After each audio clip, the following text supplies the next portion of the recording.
Oh, okay. Good morning, Madam Chair and Commissioners. My name is Kevin Fitz. I'm with the Oregon Mental Health Consumer Association. In my 2 minutes, I have one goal, and that is persuade you to create a peer services coordinator as a program manager in your behavioral health division in your fiscal year 2017 budget. Why should this be done, and why is this important? Clackamas County has had a similar position in their county structure for 4.5 years.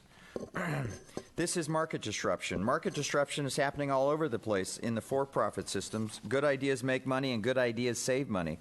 New business models and ways of serving the customer like Uber, Amazon, Airbnb, Netflix, Apple, and Spotify are reshaping and replacing the business landscape. Companies like Walmart, taxis, Kodak, Macy's, and Comcast are struggling to adapt and remain profitable. Creative disruption can and does occur in charity and service organizations, but sometimes they need a little push by forward-thinking leadership who aren't afraid to take risks and potentially shake up service providers' contractual expectations.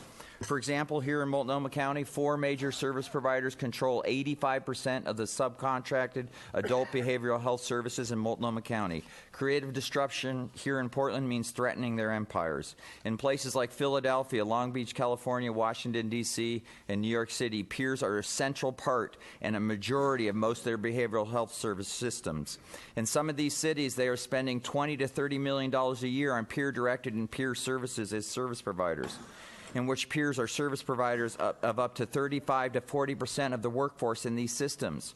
I appreciate Behavioral Health Director David Hildaga's support of NAMI training programs and its financial support of North Star Clubhouse, as mentioned in the briefing on Tuesday, but we want a larger commitment to peers as service providers. This needs support because without concerted focus, stewardship, and planning, peers will continue to occupy only 3% of Multnomah County's behavioral health service providers' workforce. Why?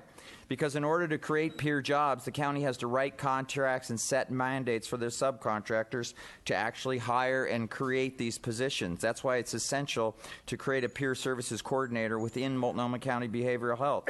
This means upsetting the pyramid of the psychiatrist as the unquestionable expert. People with lived experience and in recovery from mental health and addictions intuitively can discover what works. Peers are becoming educated through self-help and mutual support on Facebook and the internet, and that outdated, disproved models of brain disease and chemical imbalance theory fallacies need to be replaced with current research and best practices. This is turning conventional service delivery on its head in cities and counties across the United States. I'll just wrap up. I have 2 other points, but that's in my handout. As a recent 2015 behavioral survey has suggested, when people who are receiving services have an opportunity to choose peers as service providers over traditional service providers, the vast majority of people choose to work with peers. To end, in the 3 weeks from now, around February 11th, when Health Director Joanne Fuller and Behavioral Health Director come to you with their 2017 budget agenda for your review, I ask that you insist they chunk out some money to create a position within your organization. If you want to leave your testimony with us, we can get